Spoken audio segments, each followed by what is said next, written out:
사사기서 7장 1절에서 8절 말씀 가지고 기드온의 300용사라는 제목으로 하나님 말씀 증거하겠습니다.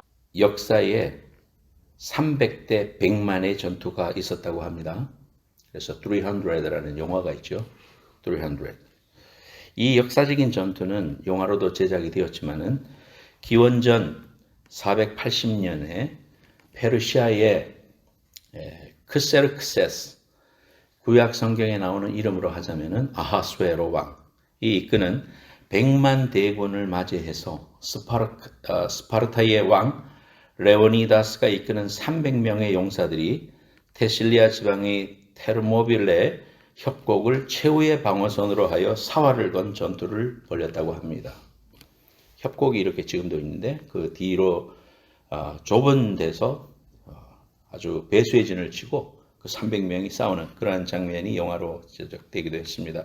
결과는 어떻게 됐을까요? 100만 명 대 300명이니까 뭐 보나마나 전멸했겠죠. 그러나 아주 사활을 건 싸움을 했기 때문에 용맹하게 싸웠기 때문에 거기서 시간이 지체되고 그로 말미암아서 결국은 그리스 전체에 있던 많은 도시 국가들이 폴리스들이 서로 연합을 하게 되고 결국은 그리스가 승리하게 되는 그런 결정적인 계기가 되었다고 합니다. 역사적인 그런 사실이죠.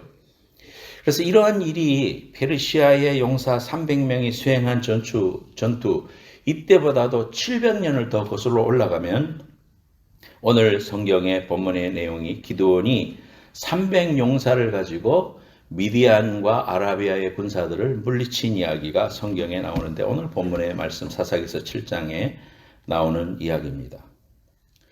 이 성경 7장 1절에 보면은 기드온의 다른 이름이 있는데 여룹바알이다 그랬죠. 그래서 그 앞장 6장 32절 말씀 보면은 그날의 기드온을 여룹바알이라 불렀으니 이는 그가 바알의 제단을 파괴하였으므로 바알이 그와 더불어 다툴 것이라 함이었더라. 결국 여룹바알이라는 것은 바알을 물리쳤다 그런 의미입니다. 그래서 그 닉네임이 붙어있는 기드온이라는 사람이 있습니다. 그리고 호텔에 가면 기드온 협회에서 파란 성경을 이렇게 서랍에 넣어놓잖아요. 이름을 이 기드온을 따서 성경을 보급하는 그런 사역을 하는 단체가 기드온 협회죠. 그래서 우리가 이 기드온이 하나님께서 사용하셔서 기드온을 통해서 승리를 거두게 하는데 기드온은 정말 보잘것없는 사람이었습니다. 이 기드온은 사람들이 미디안 군사들이 무서워가지고 숨어가지고 그렇게 타작을 하고 수학을 하던 그런 사람이었습니다. 하나님 쓴다 그러니까 뭐 보여주십시오 해가지고 양털로 시험을 하고 막 이랬던 사람인데 하나님이 어쨌든 그렇게 보잘것없는 사람도 하나님 쓰려고 하니까 기드온을 통해서 큰 승리를 주시게 되는 그런 장면입니다. 그런데 우리가 특이할 것은 처음에 하나님께서 이제 의병을 모집하니까 32,000명이 왔어요.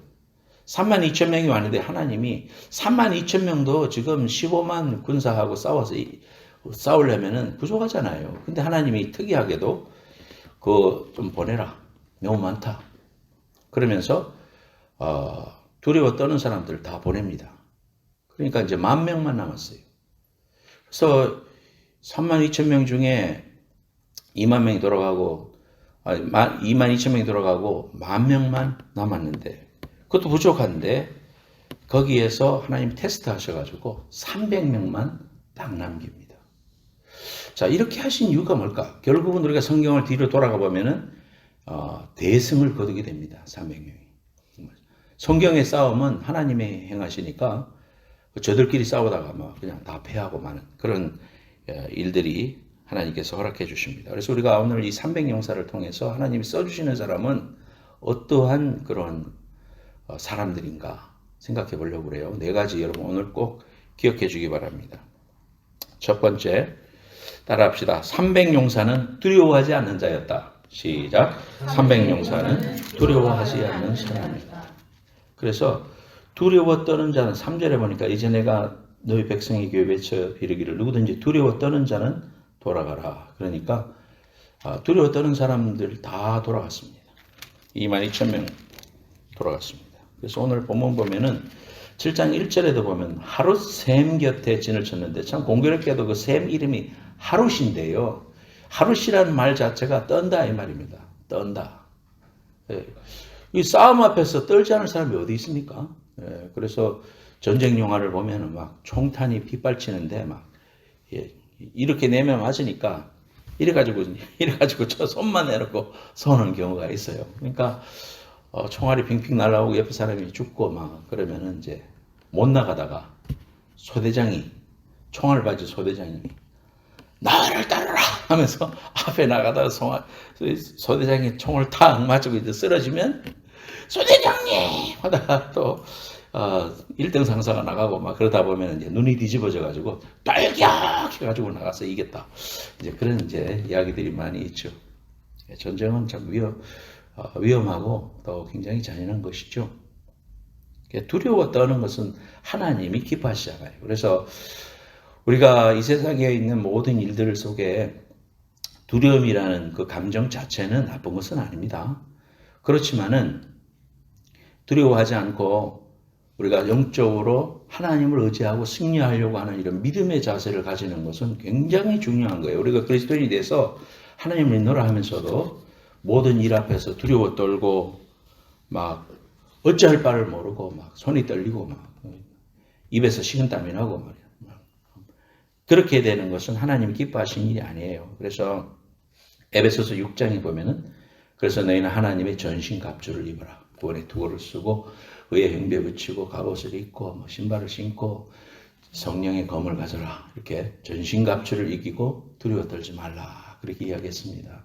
그래서 우리가 두려워 떨지 않을 수 있는 것은 하나님을 신뢰하니까 두려워하지 않는 거죠. 그러니까 어렵고 마음에 두려움이 임하고 할 때 그것은 정상적인 마음이지만은 그러나 믿음으로 우리가 두려워하지 않고 나는 두려워하지 않으리라. 왜냐하면 하나님이 함께 하시고 하나님이 이 결과를 하시고 이 일을 통해서 이루실 것을 믿음으로 보이기 때문에 마음을 캄다운하고 마음을 이기는 자 이런 것을 하나님께서 우리에게 요구하십니다. 그래서 담대함입니다. 어머님은 다 담대하시죠. 오늘 어머님 날인데 어머니들은 담대하십니다. 그래서 어린 시절에 우리 어머니가 이북분이기도 하지만 닭 잡는 걸 내가 봤어. 닭 잡는 거. 살은 닭을 갖고 와갖고는 어머니가 그 닭을 잡으셔요. 내가 어린 눈에 그걸 보면서 그래서 나중에 물어봤어요. 엄마는 어떻게 살아있는 닭을 그렇게 잡을 수가 있어? 그러면서 근데 뭐 우리가 먹을 거니까 괜찮다고 그러는데 아마 우리 어머니가 그 소녀 때는 안 그랬을 거예요. 그런데 어머니가 되시니까 강하고 담대해지신 것 같아요. 자식들을 먹여야 되니까. 우리가 베드로전서 5장 8절에 보면 너희 대적 마귀가 우는 사자같이 삼킬 자를 찾나니 그랬습니다. 언제 한번 제가 한국에 있을 때 이렇게 과수원실을 지나가는데 안에서 이상한 소리가 막 꽥꽥 하면서 소리가 막 나요. 그래서 이렇게 몸을 숙이고 쳐다보니까요. 앞에 뱀이 개구리를 삼키려고 개구리가 앞에 있고 뱀이 있는데 쫙 앞에 서 있는데 개구리가 무서워가지고 소리를 막 지르는 거예요. 보면서 이야 정말 지금 뭐 풍전 앞에 뭐 등불이구나. 무서우니까 그렇게 소리를 지르더라고요. 그러니까 우리가 동물의 왕국 같은 걸 봐도요 앞에서 이렇게 충분히 도망갈 수 있는데 도망 못 가고 무서워 떨면서 그렇게 있는 모습을 봅니다. 두려움이라는 감정 자체가 우리에게 이렇게 아무것도 할 수 없는 사람으로 만드는 경우가 너무나 많습니다. 그래서 어려움을 당했을 때 침착하지 못하고 허둥지둥해서 전화할 줄도 모르고 또 엘리베이터가 반쯤 멈췄는데 떨어지기 전에 뛰어내리면 좋겠는데 영화 같은 데서도 못해요 하면서 이렇게 울고 떨고 있는 사람 보면서 막 답답해가지고 막 영화 보던 사람이 뛰어내려! 그러면서 소리를 지르고 막 그런 경우도 있을 수 있죠. 그래서 맹수를 만났을 때 순간적으로 두려움에 휩싸여가지고 그래서 온몸이 얼어붙는다고 해요. 그래서 우리 옛날에 호랑이가 나올 때도 호랑이 앞에서도 호랑이가 밤에 난 직접 본 건 아니지만 막 불을 뿜으면 눈이 새파래지면은 그 앞에 얼어붙는다고 그래요. 그러니까 그러한 공포가 그래서 호랑이한테 물려가도 정신만 차리면 산다 이런 말이 있듯이 우리가 영적 전쟁 앞에서도 제일 중요한 것은 무엇보다 지킬 만한 것보다 네 마음을 지키라 그랬어요. 하나님 심호흡을 하고 하나님 내 마음을 지켜주옵소서 흔들리지 말게 하옵소서 이런 순간에도 우리 하나님이 함께 하심을 나는 믿습니다 하면서 찬송을 부르고 또 기도를 하고 하나님 마음의 평강을 주십시오라고 하나님을 의지하는 것, 이것이 우리가 두려움을 이기는 방법이에요. 그래서 환경과 일어난 사건을 의지하지 말고 하나님 말씀을 더 의지하는 훈련을 하는 것. 그래서 여러분 성경을 읽다가 성경을 통독하다가 부딪히면 아멘 하고 지나가라고. 그래서 그 말씀대로 내가 믿습니다. 그 말씀을 내가 붙잡습니다. 라는 믿음의 표현을 아멘을 통해서 할 때 그 말씀이 내 것이 돼요. 그래서 꼭 그렇게 하기 바라요. 22,000명은 두려워했습니다. 싸움에 이미 승리를 할 수가 없어요. 두려워 떨고 하나님 의지하지 않고 무서워하는 사람들을 하나님이 사용하시지 않습니다. 하나님 여러분을 사용하려고 할 때에 모세도 마찬가지예요. 앞에 푸른 바다가 있고 뒤에는 애국 군대가 쳐들어오는데 떨리죠. 왜 안 떨리겠습니까? 근데 하나님을 신뢰하고 하나님께서 말씀하셨기 때문에 지팡이를 앞으로 내밀었어요. 지팡이를 앞으로 내밀 때 무슨 일이 일어날지 알지 못하지만 하나님께서 하라고 하시니까 순종했을 때 그곳에서 기적이 임했던 것처럼 여러분들이 물이 콸콸 내려오는 요단강 앞에서 법궤를 들고 가던 제사장들이 그 앞에 두렵고 떨리지만은 하나님이 가라고 하셨으니까 믿음으로 가겠습니다 하고 첫 발자국을 내디딜 때 그걸 믿음이라고 하는 겁니다. 그래서 여러분들이 여러분의 삶 가운데 두려움이 엄습하고 어떻게 먹을까, 어떻게 살까, 무엇을 입을까 이런 것들이 우리를 자꾸 엄습하고 약해지게 할 때에 환경보다는 하나님의 말씀을 의지하고 두려워하면 내가 이 영적인 싸움에서 진다. 하나님 담대함을 주옵소서. 그래서 마음을 붙잡아 주옵소서. 하나님 앞에 두려워 떨고 무서워하는 자 하나님 사용하시지 않는다. 담대하자. 하나님 앞에 믿음으로 고백하고 예수 안에서 강력해지는 담대한 그리스도인들이 되시기를 예수님의 이름으로 축원합니다. 두 번째로 따라합시다. 300용사는 자긍하지 않는 사람들이었다. 시작. 300용사는 자긍하지 않는 사람이었다.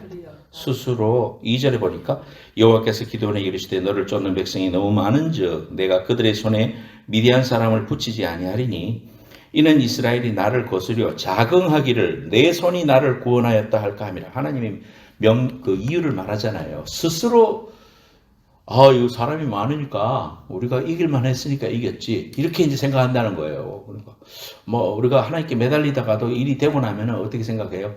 되려니까 됐겠지 또 그렇게 일이 그렇게 쉽게 이루어지려니까 됐겠지. 꼭 하나님이 간섭하셨겠나? 이러면서 믿음 없는 생각이 우리를 이렇게 감싸나요. 그래서 우리가 믿음도 화장실 들어갈 때하고 나올 때하고 달라지는 게 막 절박해서 공무원 시험 합격하게 달라고 막 새벽기도 나와서 막 이렇게 기도했는데 정말 합격하고 나니까 안 나와. 그다음부터는 새벽기도를 안 나와.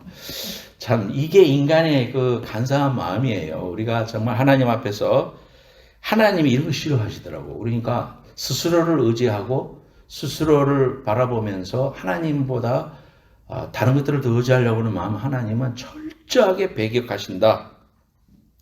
자랑하지 못하게 한다 이 말이에요. 자긍이라는 말은. 그래서 숫자 때문에 이긴 거다. 되려니까 된 거지. 또는 내가 거기에서 좌절하지 않았기 때문이야 하면서 싸움은 하나님께 달렸는데 하나님이 제일 싫어하는 교만. 교만은 패망의 선봉이다. 하나님은 겸손한 자를 사랑하시고 교만한 자는 물리치신다 그랬어요. 또 더 나아가서 교만하면 패망의 선봉이다. 후배 목사님이 왔어요. 그래서 이제 우리 교회도 와서 설교하려고 했는데 새누리교회에서 막 간곡히 부탁을 해가지고 청년부 예배에 가서 또 설교하고 오전에는 또 다른 교회 가서 설교를 하게 됐어요. 제가 여러분들한테 새롭게 하셔서 링크를 보내드릴 테니까 그분의 간증과 설교를 들으세요. 제가 전도사 생활할 때에 중학생으로 앉아있던 사람 두 사람이 결혼을 해가지고 목사님 부부가 돼서 지금 우리 모교에서 엄청나게 큰 목회를 잘 하고 있습니다. 제자인데요. 많은 고난과 어려움을 겪었어요. 목사님 아들로서. 정말 그런데 하나님께서 어떻게 인도해 주셨는가 여러분 링크를 보내드릴 테니까 아마 보신 분이 있을지도 모르겠지만은 그 간증을 꼭 듣고 오기 숙제예요. 다음 주까지 여러분들 꼭 그렇게 해주기 바랍니다. 이 하나님이 기뻐 받으시는 것은 겸손한 자에게 은혜를 주십니다. 그래서 일생을 통해서 많은 시련과 역경을 통과하게 하시는 중요한 이유 가운데 하나가 있다면 우리를 교만치 않게 하시려고 합니다. 교만이라는 것은 내가 신앙생활하면서 이렇게 정의를 하자면 뭐냐 하면 암과 같습니다. 자기는 증상을 몰라요. 그래서 그 증상을 알면은 죽음이 가까웠듯이 교만하는 것을 모른 채 파멸을 당하고 맙니다. 제가 지금까지 신앙생활하면서 수많은 정말 교회를 잘 섬기고 목회자를 잘 사랑하고 섬겼던 그런 그 성도들도 기억이 나지만은 교만해가지고 패망해버린 그런 사람들도 다 기억하고 있습니다. 정말 그렇게 안 돼야 되겠다. 내 자신이 하나님 앞에서 그렇게 않으려고 발버둥 치고 기도하는 거예요. 여러분들도 하나님 앞에서 이 300용사가 되려면은요, 하나님께 쓰임받는 사람이 되려면은 교만한 인생은 하나님이 절대로 안 쓰십니다. 꼭 기억하기 바랍니다. 그래서 하나님이 사랑하시니까 크게 들어 쓰시려고 때로는 시련도 주시고 고난도 주시고 어려움도 주시고 그렇게 하는 거예요. 사도 바울 전 세계를 4바퀴나 돌면서 전도 여행을 했던 분입니다. 하루에 여기에서 샌프란시스코까지 걸어가면서 그만한 거리를 걸으면서 때로는 아기도 타고 때로는 배도 타고 풍랑도 만나고 정말 어려운 그런 일을 겪었던 분이 바울인데요. 이 영적인 거인에게도 하나님께서 육신의 어려움을 줬지요. 뭡니까? 안질이라고도 하고 간질병이라고도 학자들은 이야기합니다만은 안질은 성경에 보면 내 눈이 지금 잘 안 보인다 그런 구절이 나오니까 안질이 있었겠다. 잘 안 보여서 큰 걸 실어 쓰노니 하면 그런 성경이 나오잖아요. 그러니까 또 대필해 주는 사람도 있었고 밝은 빛을 봐가지고 그때 이후로 후폭풍이 와서 눈이 잘 이제 안질에 걸렸다 이런 사람들을 학자들이 그런 말하고요. 또 하나는 간질병이 있었다. 시도 때도 없이 말하다가 쓰러지고 참 은혜가 안 되잖아요. 이런 일들을 봤어요. 그래서 저도 그런 사람들 많이 봤네요. 중학교 때도 같은 동급생이 점심시간에 끌어져가지고 막 교무실로 가서 선생님 데려오고 그랬던 기억이 나는데요. 하나님 이 병 고쳐주십시오. 결사적으로 기도했어요. 3번이나 기도했는데 하나님이 내 은혜가 네게 족하도다. 그러면서 이유를 말하시는데 너를 자고하지 않게 하기 위하여서 이 가시를 허용했다. 그렇게 말했습니다. 바울이 그 큰 영적인 거장도 하나님께서 그를 사용하시려고 이러한 가시들을 통해서 계속 건축을 하시고 낮아지게 하셨다는 사실입니다. 여러분 이 세상에는 정말 막 똑똑하고 막 정말 말 잘하고 이런 사람만 성공하는 게 아닙니다. 인생을 살아가면서 보면은 여러분 옛날에 고하고 부시하고 둘이 붙었잖아요. 그래서 이제 결론은 부시가 다시 됐지만은 고와 부시가 토론할 때 고는 똑똑한 사람이었습니다. 유능하고 토론을 잘했어요. 아주 프로페셔널했어요. 그래서 이제 그걸 보고 있으면 고가 이기겠구나. 사람들한테 더 많이 어필하겠구나 한데 결론적으로는 뭐냐 하면은 투표장에서는 나는 그 사람 잘하는 것 같지만 나는 이 사람을 찍으려고 했는데 그때는 반반이더라 이 말이에요. 그래서 토론도 압도적으로 하고 그랬는데 고가 이기겠다 했는데 사람들이 찍을 때는 반반으로 나왔다. 왜 그러냐? 그것을 조사해 보니까 고가 너무 말을 잘하니까 얄밉다는 겁니다. 얄밉다. 괜히 미움털 박히는 거예요. 그래서 인생을 살아갈 수 있을 때 똑똑함만 가지고 사는 건 아니거든요. 그래서 이런 말에 우리가 큰 위로를 받습니다. 그렇죠? 그래서 이 세상에 똑똑한 사람들은 진짜 잘할 것 같은데 좀 어리숙해 보이고 부시는 부시시해 보이잖아요. 조금 말도 좀 이렇게 스펠링도 틀리고 그런 사람들한테 어필을 더 했어요. 그러니까 인생을 우리가 살아가는 데 있어서 하나님께서 요구하시는 사람들은 자기의 부족이 있음에도 불구하고 하나님께 엎드리는 사람들이었습니다. 그런 사람을 하나님이 좋아하시고 기뻐하셨어요. 다윗도 자기의 죄를 자백하고 하나님께 엎드리니까 들어서 쓰신 거예요. 그러니까 우리가 허물이 없는 사람이 어디 있겠습니까? 그래서 우리가 이런 사실들을 볼 때에 자기를 자긍하지 않는 자, 철저하게 하나님만 의지하고 내 이름 높아지려고 하는 것들을 날마다 쳐부수는 자, 높은 자리에 앉으려고 하는 우리의 본능, 자기를 나타내고자 하는 본능, 이런 것들 철저하게 낮추고 겸허한 자를 하나님이 쓰신다는 거예요. 저와 여러분들이 또다시 돌아보고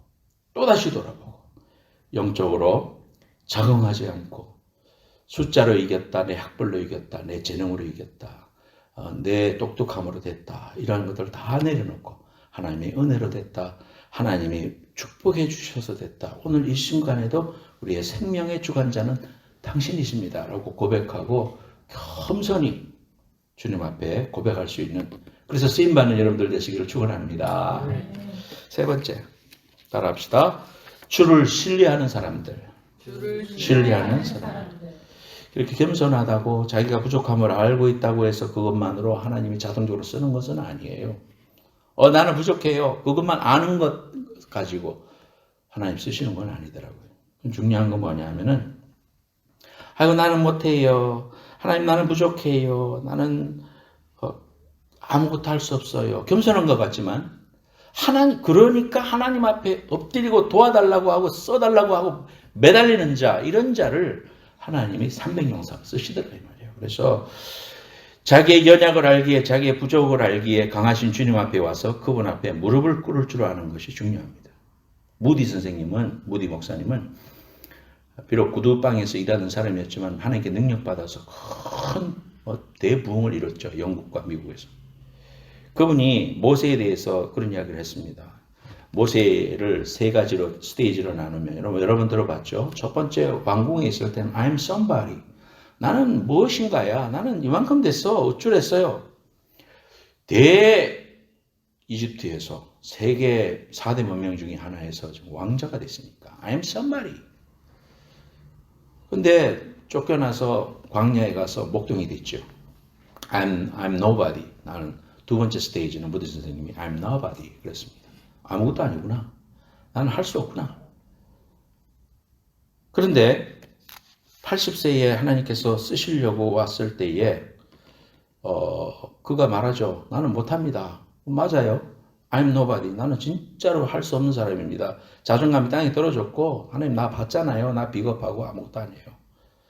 그것만 가지고 하나님 쓰신 건 아니다 이 말이에요. 모세를 그러고 나서 왜 어떻게 쓰셨느냐 하면은, 그러니까 내가 너한테 아론도 붙여주고 능력의 지팡이도 주고 내가 너와 함께 할 거니까 너 순종해라. 같이 가라. 하나님의 귀한 종이 되라고 했을 때 비로소 그가 I'm God's body. 나는 하나님의 종이다. 하나님의 바디다. 손에 붙들림을 받아서 하나님만 신뢰하고 하나님의 바라보는 그런 사람이 되었을 때에 하나님이 이런 모세를 쓰셔가지고 출애굽하시는 위대한 사역 중에 쓰셨다. 하나님의 역사를 그에게 맡기셨다. 이런 사실을 우리가 기억해야 됩니다. 하나님 저 못해요 라고 끝나면 안 되고, 그렇기 때문에 하나님께 맡겨진 일을 잘하려고 감당하고 최선을 다하는 사람. 성가대 대장 좀 맡아주세요 라고 했을 때 처음에는 뭐 이렇게 겸손하니까 아이고 제가 어떻게 해요? 더 잘하는 사람이 있는데요. 그렇게 말할 수 있지만, 그러나 목사님이 기도하고 저에게 말씀해 주셨으니까 제가 하나님께 열심히 기도하고 최선을 다해 살 테니까 목사님 도와주세요. 기도해 주세요. 잘할게요. 이렇게 말하는 거 하고 끝까지 못한다고 하면서 어떤 사람은 화를 내더라고. 못한다고. 여러분 이렇게 갖고는 하나님께 쓰임받지 못합니다. 우리가 사사기 7장 9절에 이 밤에 여호와께서 기드온에게 이르시되 일어나 내려가서 적진을 치라. 내가 그것을 네 손에 붙여느니라. 그러니까 하나님을 믿고 내려갔습니다. 300명인데요. 그렇지 않고요. 치라 그러니까 가서 쳤어요. 그럴 때 하나님께서 강력한 군사가 되게 해주십니다. 그래서 우리가 성경에 나오잖아요. 약할 때 강함 되시니. 이게 패러독스입니다. 내가 되게 약할 때 하나님의 강하심을 우리가 경험하게 돼요. 이게 찬스예요, 여러분. 이게 우리 시험이 들고 어려움이 오고 막 고난이 올 때 내가 약해졌지요. 육신도 약해지고 영적으로도 약해지고 모든 것이 경제적도 약해졌을 때 이게 패러독스의 역전의 은혜가 있다 이 말이에요. 그래서 하나님은 그러한 사람들을 통해서 300명이지만은 그 300명을 통해서 이제 하나님이 일해 주실 것이니까 하나님께서 일하실 거다. 그래서 믿고 나아가는 자에게 하나님이 최선을 다해서 도와주시고 하나님이 이루시고 그 승리를 하게 되지 않습니까? 13만 5천 명 다 도망가 버리고 맙니다. 자기의 연약함을 깨닫고 엎드려서 하나님을 의뢰하는 그 순간이 가장 강해지는 순간이다 이 말이에요. 약할 때 강함 대신에 찬송을 왜 불러요? 그걸 믿어야지. 약할 때 강함 대신에 그래 내가 지금 정말 바닥에 있고 힘들지만 하나님의 강하심이 드러나는 내가 하나님이 이제 정말 일하시고 하나님만이 하셨다는 거 이거를 내가 목도하게 되고 그것이 나의 간증이 되고 나의 신앙의 확신이 되겠다. 이런 고백으로 주만 신뢰하는 여러분들 되시기를 삼위용사 되시기를 축원합니다. 네 번째 따라하세요. 준비에 힘쓰는 사람들이었다. 시작. 준비에 힘쓰는 사람들이었다. 5절 6절 제가 볼게요. 이에 백성을 인도하여 물가에 내려가며 여호와께서 기드온에게 이르시되 누구든지 개가 핥는 것 같이 혀로 물을 핥는 자들은 너는 따로 세우고 또 누구든지 무릎을 꿇고 마시는 자들도 그와 같이 하라 하시더니 손으로 움켜 입에 대고 핥는 자의 수는 300명이요 그 외의 백성은 다 무릎을 꿇고 물을 마신지라. 지금 전쟁 중이잖아요. 하나님이 뭐를 테스트하셨느냐 하면은 가서 전쟁 중이기 때문에 그 작은이 물 마시는 것도 싸움을 하는 군사로서 자세가 오나 이런 사람을 선택하셨단 말이에요. 무릎을 꿇고 입을 대고 꿀꺽꿀꺽 마시지 않았다 이 말이죠. 화살이 날아와서 죽죠. 그것이 작은 일이고 별로 큰 일은 아닌 것 같은데 하나님 그런 거에 집중해서 보시더라. 그래서 300명이 선택된 거예요, 여러분. 이건 뭘 말하느냐 하면은 우리가 예수 믿고 나서 항상 기뻐하라 쉬지 말고 기다려 범사에 감사하라. 평안이 넘치지. 막 넘치지만 우리가 하나님 앞에 그렇게 감사하면서 살고 enjoy your life in Christ. 우리의 삶을 기뻐하고 즐거워하고 정말 감사하면서 살아야 될 첫 번째 이유가 있다면 두 번째는 뭐냐면은 영적으로 보면 이건 지금 공중권세 잡은 자가 할 수만 있으면 사람들을 삼키려고 한 사람 한 사람 다 기회를 노리고 있습니다.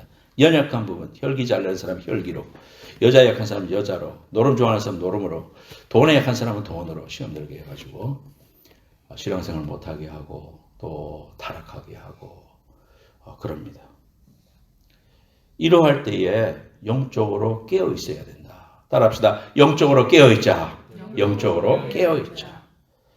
이거 굉장히 중요한 겁니다. 저와 여러분들이 하나님 앞에서 이 시대를 분별하면서 영적으로 우리가 깨어 있어야지. 이 베이 에리아에 정말 이 미국 교회도 큰 교회가 없고 샌프란시스코에는 흑암의 영들이 지금 작동을 해가지고 우리 침례교회도 3,000명이 넘는 교회가 없고 3,000명? 무슨 3,000명?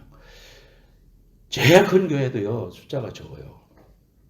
뿐만 아니라 LA에 비하면 LA는 엄청나게 사람들이 모이잖아요. 사람이 많이 모인다고 좋은 건 아니지만 그래도 그만큼 부흥한다 이거 아니에요. 많은 사람들에게 복음이 들어간다고 보는데 흑암의 영들이 작동하고 있는 이런 베이 에리아에 저는 그렇게 봅니다. 그 흑암의 영들이 성적인 그런 것도 동성연애라든지 또는 테크놀로지, 엔지니어들이 많기 때문에 하나님을 섬기려면은 자기의 이성과 생각을 뛰어넘어서 헌신해야 되는데 베이에리아 사람들은 어떻게 하느냐 하면은 자 이렇게 있습니다. 목사님 잠깐만요. 스케줄이 어떻게 되는가 보고요. 이 헌신이 안 돼요. 한국 교인들은 그렇지 않아요. 한국에 있는 교인들은 그런 가운데서도 목사님이 교회에서 결정한 내용을 슬로건을 걸고 헌신합시다 할 때에 어찌든지 그것을 하려고 발버둥 치면서 막 헌신하고 희생해가면서 하려고 하는 그래서 위대한 복음의 역사를 이루는가 보면은 다른 지역은 몰라도 이 베이 에리아에 있는 그 많은 사람들 테크놀로지 또 그것이 자기의 그 최고의 일이기 때문에 목사님 wait a minute 이거는 이제 바이블보다 더 높은 내 스케줄은 바이블보다 더 높아. 그러니까 헌신이 안 돼요. 그렇게 해가지고 무슨 하나님의 영광이 나타날 수 있겠어요? 그럴 때 우리가 이 일을 위해서 내가 헌신할 수 있는가? 비록 내가 스케줄이 이렇지만은 저 일을 위해서 내가 어떻게 하면 헌신할 수 있을까? 어떻게 짬을 낼 수 있을까? 어떻게 하면 내가 헌신할 수 있을까? 이렇게 우리가 하나님 앞에 결단하면서 기도하고 하나님 앞에 시간을 내고 막 헌신을 하고 내 물질에 좀 손해를 보는 한이 있더라도 주의 일을 먼저 하고 이런 게 그리스도인의 이런 스탠다드예요. 목표예요. 그렇게 돼야 됩니다. 작은 일이 주의 일입니다. 그러니까 물가에 앉아서 물 이렇게 먹는 거하고 뭐 이렇게 먹는 거하고 무슨 차이가 그렇게 있을까 싶어도 하나님 그걸 통해서 300명 결정했다면 우리가 지금 경험하고 있는 우리 수많은 일들 중에서 하나님께서 요구하시는 일들을 내일의 위대함을 준비시키셔서 우리에게 하나님이 요구하실 때 결단해낼 수 있는 이런 믿음의 결단들을 할 수 있는 성도들을 하나님이 300명사로 사용하신다는 거예요. 우리가 하나님 앞에 헌신합시다. 전도하러 나오시오. 또 뭐 물질을 들여서 성경 공부합시다. 11조 꼭 하시오. 그렇게 할 때에 아유 제가 빚이 많아서요. 이거 다 하고 좀 이렇게 살기 좋아지면은 그 다음부터 헌신하겠습니다. 그때 가면 못합니다. 더 큰 100만 가지 이유가 더 생깁니다. 여러분. 이게 신앙의 원리예요. 지금 해야 돼. 지금. 하나님 앞에 가장 어렵고 힘들다고 생각하는 지금 순간에 하나님께 무릎 꿇고 결단해 나가고 작은 일을 결단해 나가는 일이 굉장히 중요합니다. 이렇게 할 때 하나님이 큰 일도 맡기시지 작은 일에 충성 못하는데 하나님이 큰 일을 맡기지 못해요. 여러분 하나님 앞에서 그 다윗 같은 사람들 하나님이 어떻게 사용했느냐면 목동으로서 최선을 다할 때 사용하셨어요. 시편 78편 70절에서 73절에 보면 또 그의 종 다윗을 택하시되 양의 우리에서 취하시며 전 양을 지키는 자 중에서 그들을 이끌어내사 그의 백성인 야곱 그의 소유인 이스라엘을 기르게 하셨더니 이에 그가 그들을 자기 마음의 완전함으로 기르고 그의 손의 능숙함으로 그들을 지도하였도다. 이렇게 다윗은 그런 일에 최선을 다하는 사람이었을 때 하나님이 물맷돌을 통해서 사용하시고 그를 통해서 하나님의 위대한 일을 왕까지 삼으시고 마음에 합한 자라고 그렇게 해주셨다는 겁니다. 하나님 앞에서의 우리의 삶의 결단 꼭 기억하십시오. 코람데오 따라합시다. 코람데오의 신앙 늘 점검합시다. 또 위에 먼지가 앉았죠? 한번 닦아내요. 코람데오. 내가 하나님 앞에서 지금 어떻게 결정하는가. 작은 일을 잘하는 자가 큰 일 하는 거예요. 하나님 앞에 우리가 그런 마음으로 오늘도 이 말씀 4가지 원리 여러분 꼭 기억해 주시기 바랍니다. 그래서 준비에 힘쓰는 사람, 하나님께서 하나님을 신뢰하는 자, 또 하나님께서 자긍하지 않는 사람, 또 두려워하지 않는 사람, 이런 사람을 통해서 기도의 300용사를 삼으신다는 것. 여러분에게 지금 맡겨진 작은 일이지만은 찬양팀 준비하고 또 열심히 연습해 오고 노래 불러보고 오고 이런 것도 작은 일이에요. 또 섬기고 정리하고 새로운 사람들이 있을 때 정말 사랑으로 환영하고 이런 것도 작은 일이에요. 정말 하나님 앞에 이러한 시간을 구별해내서 성경을 읽는 거, 또 어려움 당하는 사람들한테 전화해서 인커리지 해주는 거, 이런 것들이 작은 일이에요. 여러분 그 작은 일을 통해서 하나님 앞에 큰 300용사로 쓰임받는 귀한 성도들 되시기를 예수님으로 축원합니다.